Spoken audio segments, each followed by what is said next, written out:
LoveLogical, DNA not required. This is Michelle L. Anderson, coming to you live from Podcast Detroit, Royal Oak Studios. We are looking forward to intriguing and entertaining you every Tuesday at 7 p.m. Let me start today's show by saying thank you for joining our family, which is biological by nature, LoveLogical by choice, DNA not required. Well, hello, everyone. This is Michelle L. Anderson coming to you tonight. Would like to say we miss you. Last week, I was in the process of starting this this crazy move. This is the longest that it's ever taken me to move anywhere, and it's been very interesting. That's all I can say. It's been interesting. So when you see me, I'm all disheveled and everything, all natural and stuff, but this is me. Hi. You have to accept what you get. You got to take me as is, because if you love me, it doesn't matter anyway. So we are here tonight with a wonderful woman. And do you use your full hyphenated name? Okay. I'm going to try this from memory because I am not a name person. Dawn, I want to say Wilson. It's not Jones, is it? Clark. Where did I get Jones from? We're going to talk about when we get home. We're going to find out who the Jones character is. Oh, wait. Dawn Wilson Clark. Dawn Wilson Clark. And I met Dawn for the first time over at a meeting for the Brightmoor community. And she is a trauma specialist.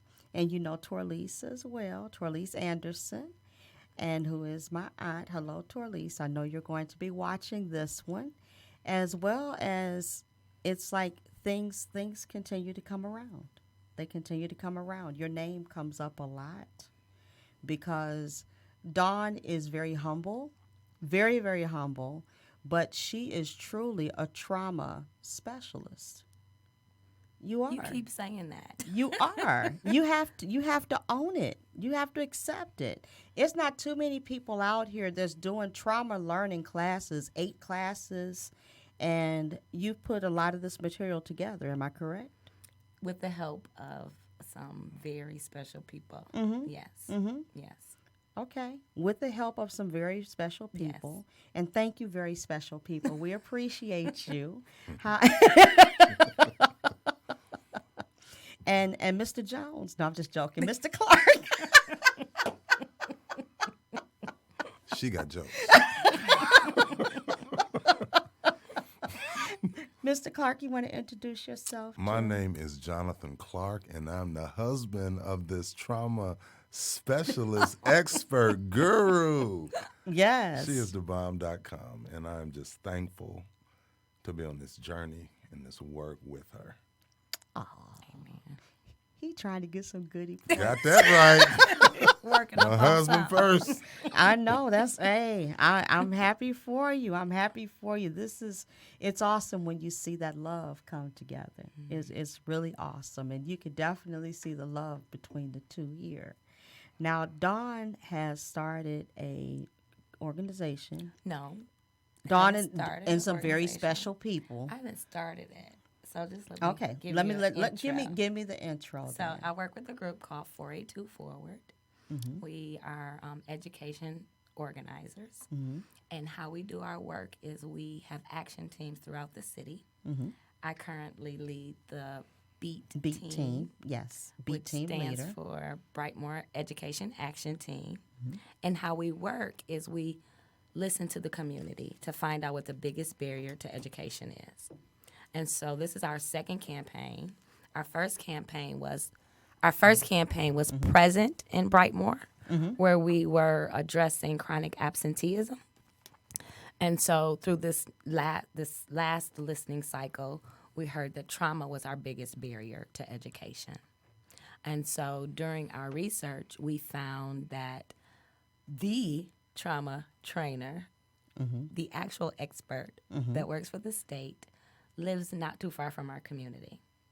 And so we reached out to her and we asked her if she would help us to mm-hmm. learn about trauma and also the community leaders and school leaders in our community. And she agreed. And so we reached out to the school leaders, and we had a celebration for them actually last year, this day. Yes. Okay. And we told them what we found, out in our neighborhood. I also shared a personal traumatic story. So maybe because I've gone through so much trauma, that's why y'all saying that. But shared with the educators the importance of them being trauma informed, because you just never know. When I came to that session, the first session in the Brightmoor community, I was impressed with how many people showed up from all over metropolitan Detroit. And I was looking so forward to being a part of that team. And Tuesday nights was the night that was selected that worked for everyone, and it's my podcast night. So I ended up not being able to come. But I have a co-host now, so I have already put some things on my calendar because I'm really looking forward to coming and being a part of, because trauma is much needed with all of our communities. It's needed. Trauma education, trauma learning is needed throughout the United States, because there are so many people who don't recognize the signs, the symptoms of trauma in others, but also within themselves. Yeah. You talked about the love that you see between my husband and I, and that's real. But I was married for 8 years to a man who was unloving and unkind and abusive, physically, mentally, emotionally, spiritually, and he was a minister. And for 8 years, I lived in Brightmoor, and I could not see anything past what was going on in my house. And the crazy part about that, I was performing every single weekend as Cuddles the Hip Hop Clown. So I'm going out making people happy and coming home crying myself to sleep at night. And I understand how that happens, because it's a mask that a lot of us wear, because I am a survivor of domestic abuse as well. And it's a mask that we wear. And we learn how to function outside of the home, but it's at home that you have the tendency to break down. Yep. And it's amazing. Yes, I said that out loud on the radio. So, but I was 21 years old. I was 21 years old, and it was some very traumatic things that happened during that time. And I've thought about it. I've talked about it. I have talked to young girls at colleges back when I was younger to help them. I have helped people get out of their homes when they were afraid, they didn't know what to do. I have helped them find a way to get out by talking to them. Am I a specialist? Nope, I'm just me. Right. I'm just me. And that's part of the LoveLogical in me, because my mother instilled in my heart that we are all truly just one family. When you look at it, we're one world, one family. Because if you sit back and you think, those of you who believe in, Adam and Eve, that was the beginning.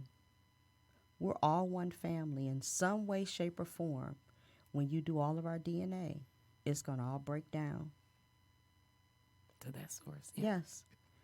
So that's, guys, this is why I wanted to have Dawn here. And she's here today and next week, too, because I knew this was going to be deep.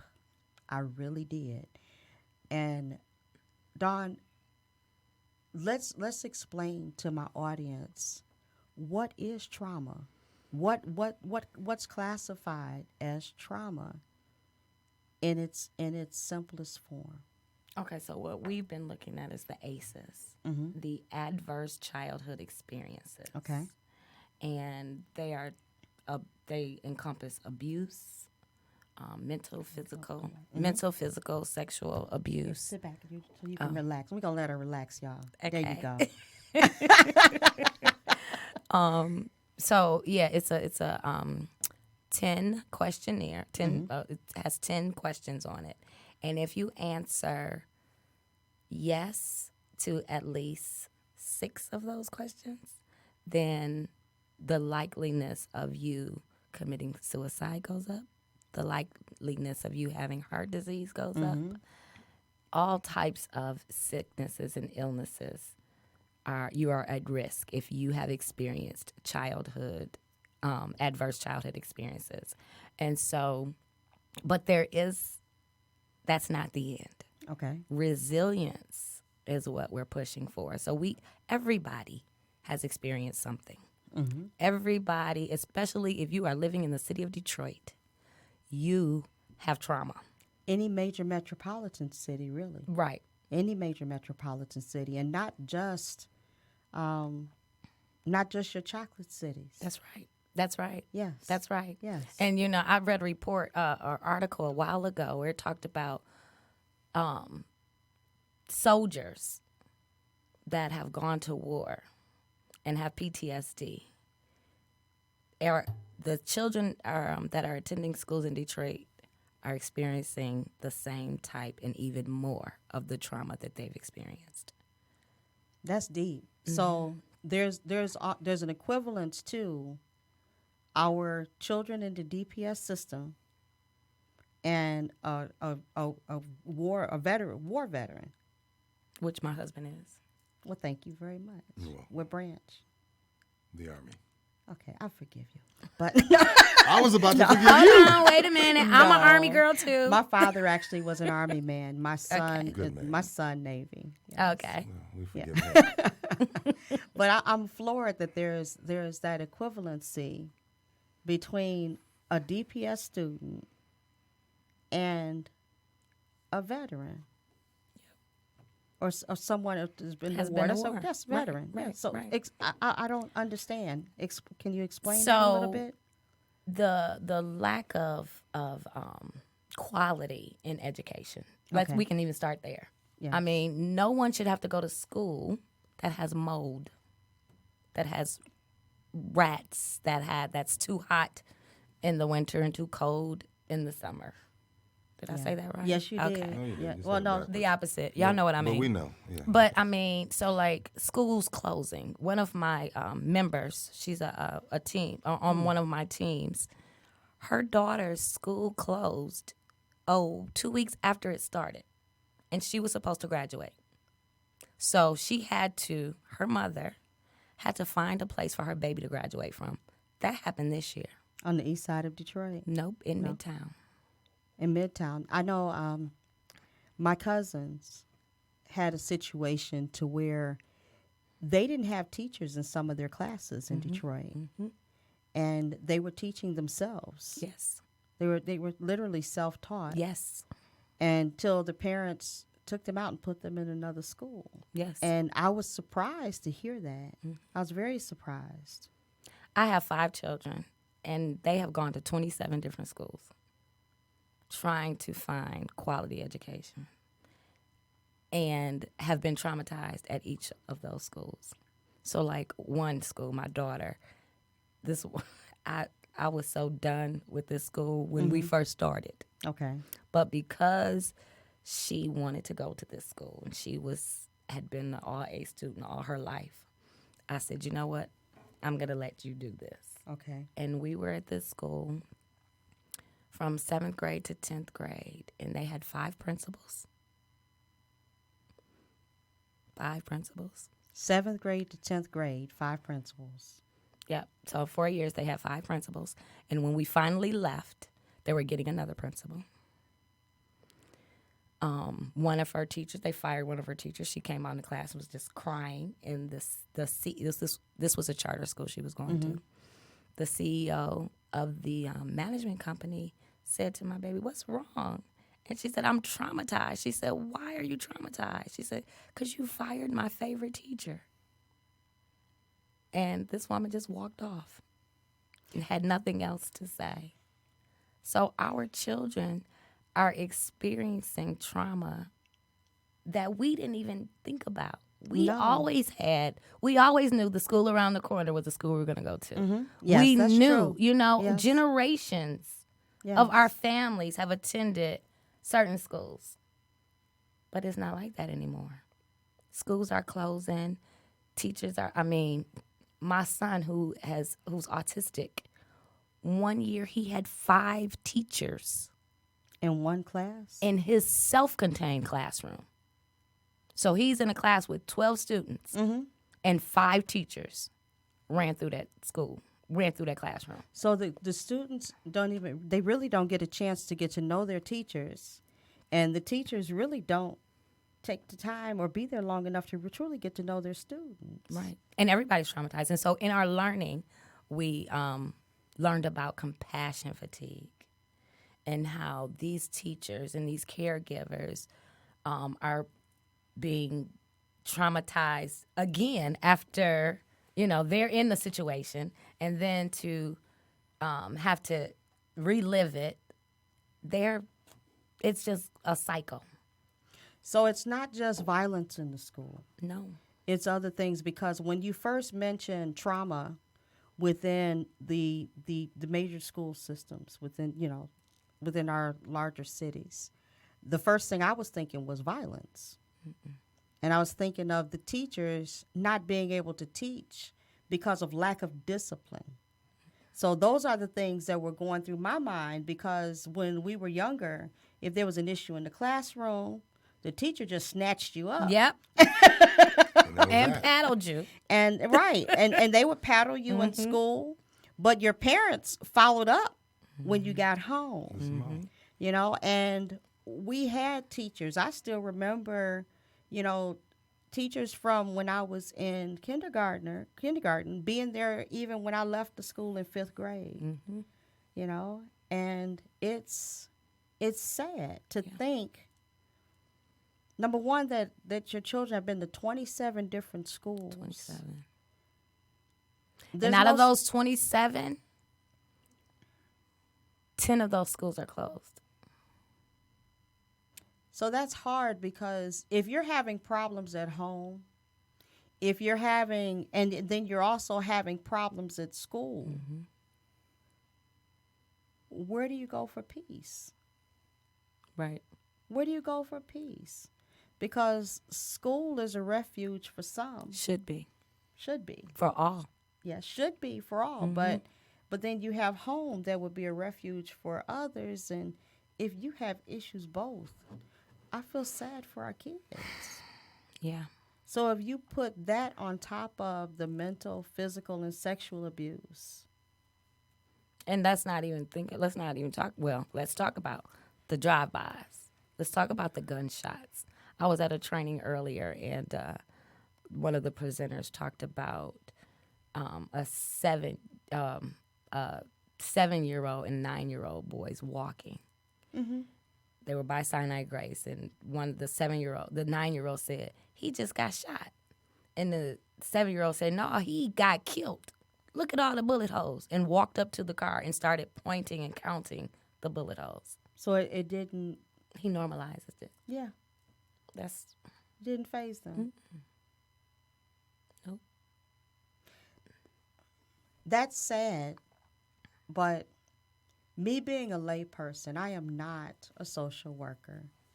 I am Phyllis's daughter, who has a lot of experience in a lot of things. But my thoughts on that kind of goes back to a lot of our kids are raised off of television and video games and just the news itself, But if an infant is laying in an infant seat and daddy and his friends are playing video games, they're hearing those gunshots. They're growing up with that just being a norm. And you're just going from the video games to reality. And then I've also read that sometimes that's why our kids are getting out here and going on more like a killing path, because it's just a natural progression from them landing at infancy, hearing those gunshots and things while the video games are being played, because they never really had a chance to learn the difference between reality and fiction, because it's all skewed. Yep. We have lots of work to do. We do. We have a lot of work to do. Just raising children in today's world is hard. It is. My heart was broken when a young lady who is very dear to me, 21 years old, has made a decision that she does not want to have children because she doesn't want to bring them into this world. I work with somebody like that. Yeah. And she said it's becoming more of a norm for our young adults because the things that our kids are going through. And I mean, you think about that. You live in a metropolitan city where your school system. Well, let's be clear. We are dead last in the state. So our school system is the worst in the whole United States. Not just Detroit. In the whole United States. We are last in the country. Not only are we last in academics, we are last in funding growth. So we have not increased our funding growth like the other states have since the 70s. What does that mean? That means... Does anyone know why? Yes, we know why. Why? Because they want to keep the rich people rich and the poor people poor. They want to privatize our system, I believe. We have Betsy DeVos as the Secretary of Education. How is she the Secretary of Education and our state is the worst? I will lose followers. If you talk about her. If you tell the truth. If you say what you was going to say, what you was thinking. If you speak your mind. But really, I try to stay neutral when it comes to some things, but that would almost be like me being hired to work as a surgeon at the hospital, and I've never gone to med school. right, It's the same thing. right. You know, you can't. You can if you have money. No, but you shouldn't be able to. Right. You should not be able to be in a position like that when you don't truly have the experience necessary. And she has done nothing for our children, our inner city children. You know, and it's really not just Detroit. It's any major area where there's a higher concentration of minorities. Yep. I said that nice. You said that really nice. But we are last. We have not. So the wealthy people in our state pay less in income taxes. Yes. And so that has not helped us. Not at all. And, you know, the state had control over our particular school system for over 20 years. And I was in Lansing a few years ago, and after they passed those bills to bring DPS back into our care, and one of the senators said, he talked about all of the principals, you know, where they were doing this and they were doing that. And I said, but you were watching them. You were supposed to be watching them. Why did you let them do that? Why? Yeah. Why didn't you hold them accountable? You know, why are your hands in this? You know why? Because they wanted that money. You know, I attended a church in Troy, Michigan, and they did a paper drive for DPS. And I just happened to be there that Sunday, visiting with the guest. I was a guest. And the paper drive, they collected reams and reams of copy paper for DPS schools. But on top of that, they got lesson plans for the teachers, you know.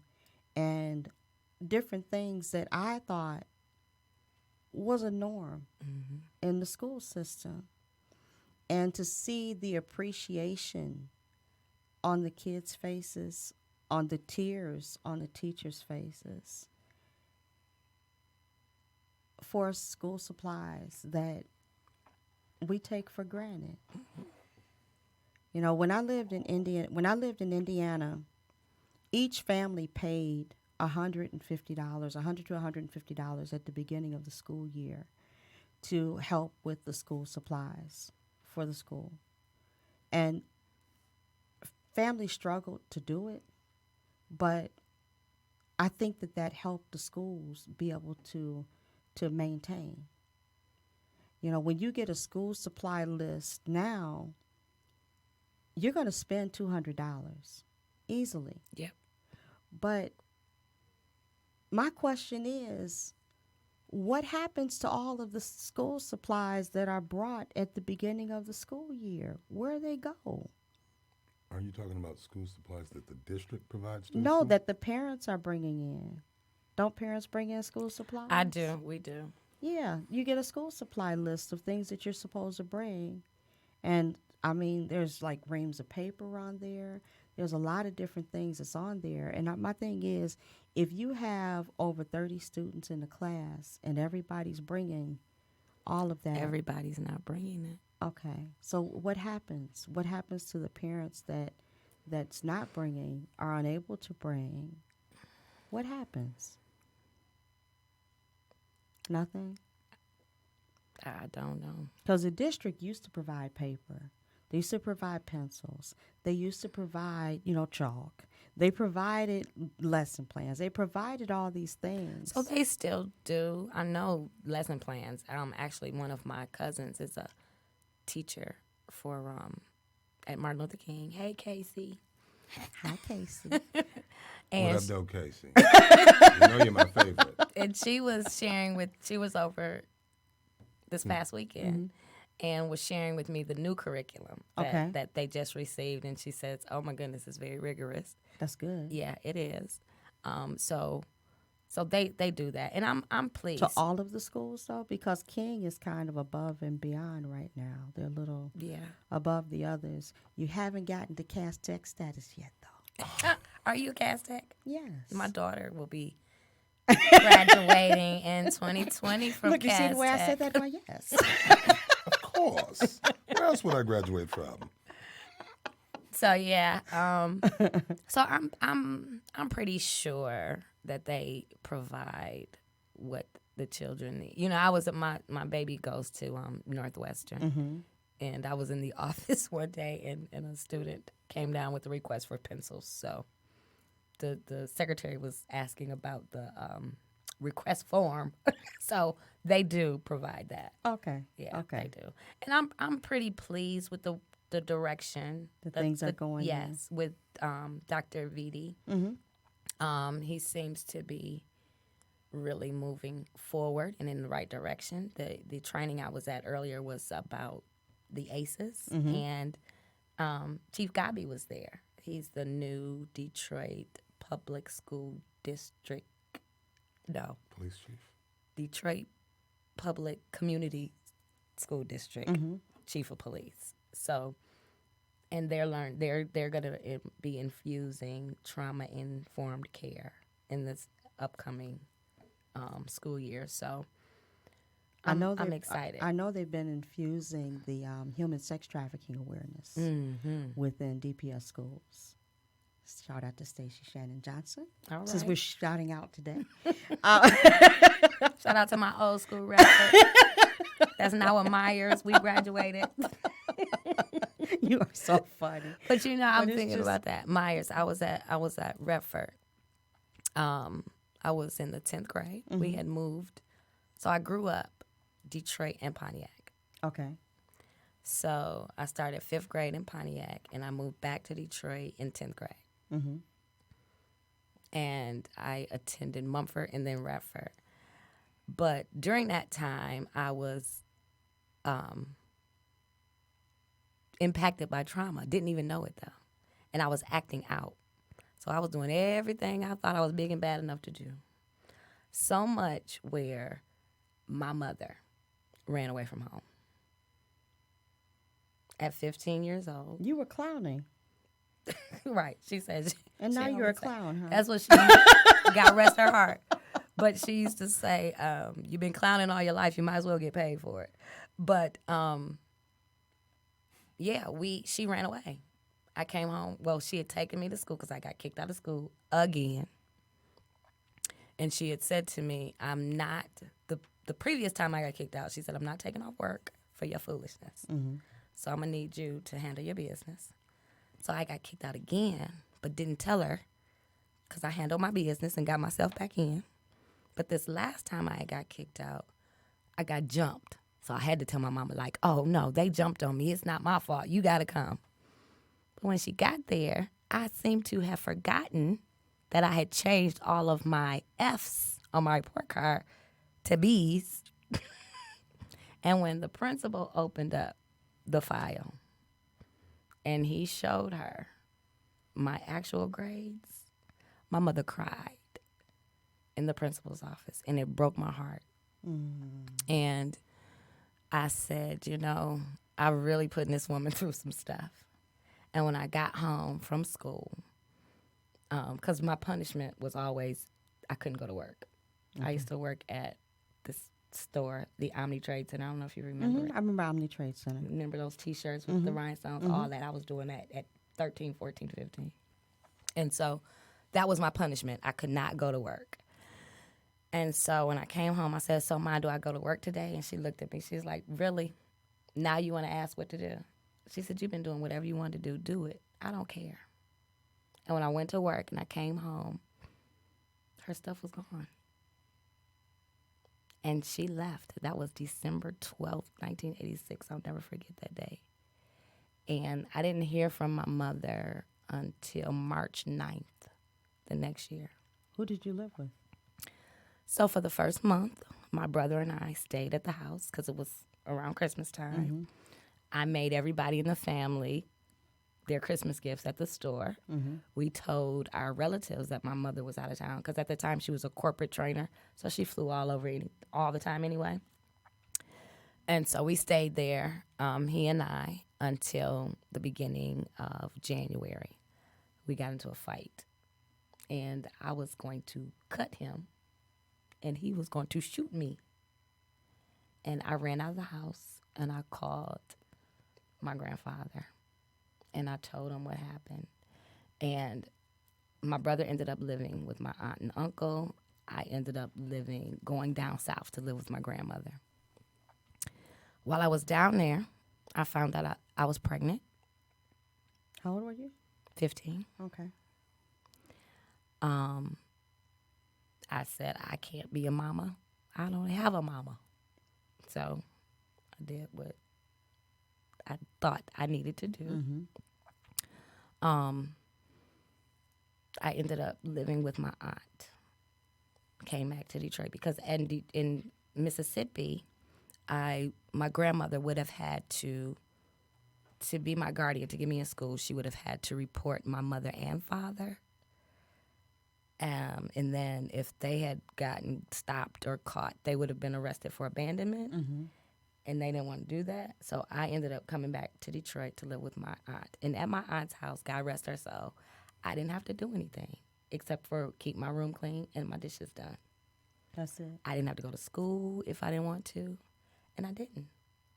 And I skipped until finally I got my report card.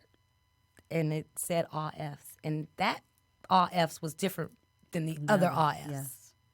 Because at that, when I had all Fs before, my mama's here, But this all Fs was like, hey, girl, nobody cares, so you better care. And right after that, Les Brown came to our school for an assembly. And I'm telling you, that man preached to me. He ignited something within you. He ignited something in me, and I decided then, you know what? I'm going to do this. My mother used to call that the light switch. The light switch went off and went on inside of you. It did. And I finally said, you know what, girl? Nobody cares, so you better care. Get your stuff together and do what you need to do. So I was a senior at Redford High School with a 1 to 8. 8 classes, no break, no lunch, no nothing. But I was determined to do what I needed to do. But before that, I almost got kicked out of school because I was in a hall without a pass, and this was at Redford. The experience I talked about before was at Mumford. So I'm at Redford, and, if you're in the hall without your ID, they grab it. It's a violation. Right, and then you get kicked out of school. I was not on the other stuff this time. I was going to get my homework, and so my ID got pulled, and I went to the attendance officer, and I said, please don't kick me out of school because I know I need my mom and my daddy to get me back in, and I don't know where neither one of them are. And I begged this man. I cried. I said, I'll stay after every day until I graduate. Just don't kick me out. Please. This man kicked me out. I went from his office to Dr. David Sneed. Y'all remember him? I don't remember him. He was at Cass and I think a superintendent. He was a superintendent. He was a superintendent. He was at Cass. He left Redford and went to Cass. That must have been after I left Michigan. And so I went to his office and I cussed up a storm. He had no idea what I was talking about. But I knew that I was not going to be able to get back in school unless I had a parent. Did you get back in? Yes. Yes. But what did I do? I had to find my father at a crack house. I went and got him, took him to my aunt's house, said, get yourself together and take me to school. The only reason I think I did not get expelled is because my dad was an alpha and Dr. Steen was an alpha. Okay. And they shook hands and told me to go in the hallway. Okay. And I was able to go back to school. But so many of our children don't have that. No. They don't have caring adults in their lives. They don't have people. And so I talk about Auntie Susie. That was her name. Auntie Susie didn't care if I went to school. But Auntie Susie cared about everybody. That's where I learned how to love people for who they are. That had to hurt, though. No, because anybody could come to her home. She always was, an open house. We used to always tease and say it was like a restaurant. So, like, on Sunday, if you wanted chicken and he wanted beef and she wanted pork chops, Auntie Susie's cooking that for everybody. But she didn't care if you went to school. She didn't care. She didn't. So you had to learn to care for yourself. I did. I know. I know we're coming together next week. Can you share something that parents should be looking for in their children to see if to show that their children are suffering from some type of trauma that they may not truly be aware of? Because I know all kids need someone to talk to, and a lot of times it's not the parents. Right. That's funny you said that. I had a traumatic experience earlier today with my daughter. Mm-hmm. She just completed her first year at University of Michigan. Go Blue. Yes, okay. And she found out that one of her friends is not coming back. Oh. And it really made her sad. And when she told me yesterday, I was just like, oh, I'm sorry about that. But, but that thing held on to her all day yesterday. And then this morning, okay. Mm-hmm. Okay. And then this morning, she and I talked about it, and it was a blow up. So when you say that, I'm not really sure. I know if they're withdrawn, if they're, acting different other than they would normally act, then those are signs to look for. Another time my son was at school, so he loved going to school. But then he stopped. Every day when he came home, he was, no school tomorrow, Mama. And I'm like, no, baby, you going to school. No school, every day. So you knew something I knew was something was happening. going on. And I snuck up in the school one day, and I saw something horrible that I will not even repeat. Okay. Don't repeat it. Okay. I won't. But immediately, I got on the phone and called the district and said, well, no. First, I went to the principal's office, and they told me she wasn't available. I said, no, she's here. I've seen her. Mm-hmm. She has guests. But before she gets a call from the district, she needs to find me. Because right after that, I went to call the district. Mm-hmm. And they took care of my son. They moved him from that classroom back to the classroom that he was in. So a lot of parents do have to take an active role. And one thing, like Don was saying, if your children are withdrawn, if your children are not talking to you and they normally do, if you see changes in the patterns of things that they normally love and they no longer love it, don't think that is something that's going to pass, because kids today are different than who we were as kids. They have more pressures on them than we ever had on us. Mm-hmm. And I know that in the inner city, it's, the traumas that they're dealing with in school. But universally, social media is a major influencer on our children. And the bullying, we didn't have to deal with cyberbullying. We didn't have to worry about being videotaped instead of being helped. Mm-hmm. We were helped. Right. If somebody was fighting or whatever, people tried to break up the fight. Now everybody wants to stand back and video it. So we really have to pay attention. I know I'm a mother of a 17-year-old, and there are times to where she feels as if I'm not hearing her, but I do.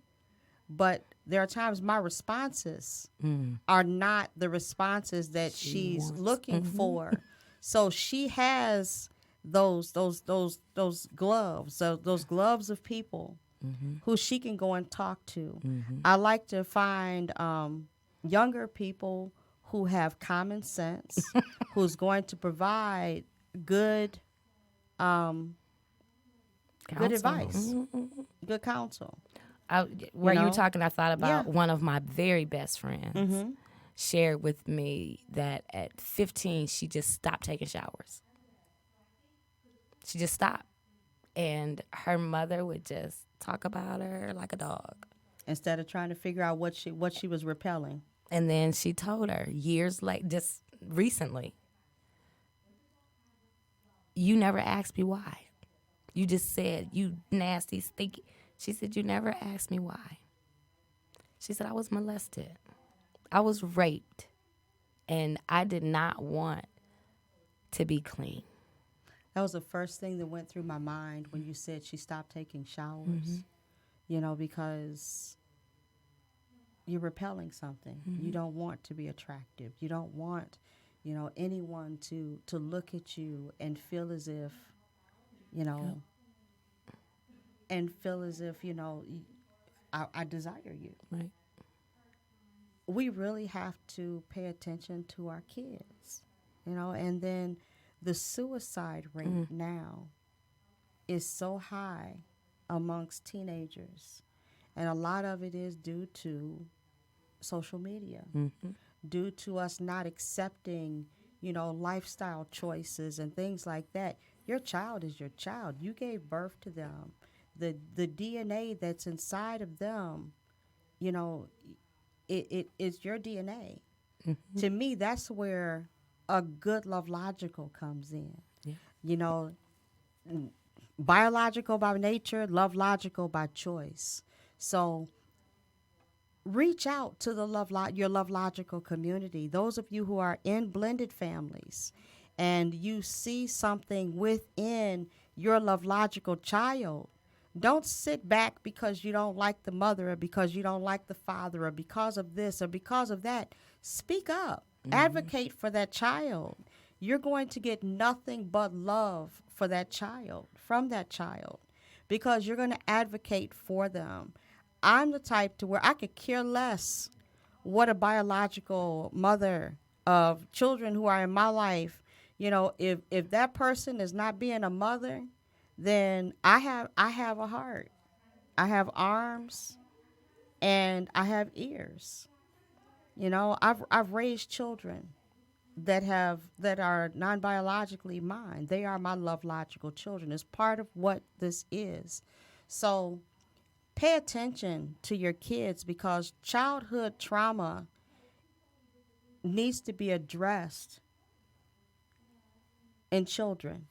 May I say something? Yes. As we talk about children and trauma, I'm a believer that trauma is generational. If that child is dealing with a trauma, there's a good chance that parent is dealing with a trauma. And all parents that don't see the signs in their child are not bad parents. That's right. They have unresolved trauma that they're dealing with. A lot of parents just don't know how to deal with things. They've never been taught, but they get labeled and they get branded as bad parents, and it's not that. So as we look to address trauma in children, we also have to wrap our arms around those parents. Because if you fix the trauma in the child and the parent is still traumatized, you still have a problem. You're so right. all the work that you do with that child is going to be undone because now that child is going to try to parent the parent. Yes, and that is true. And, you know, that actually is a good ending because we only have a few minutes left here.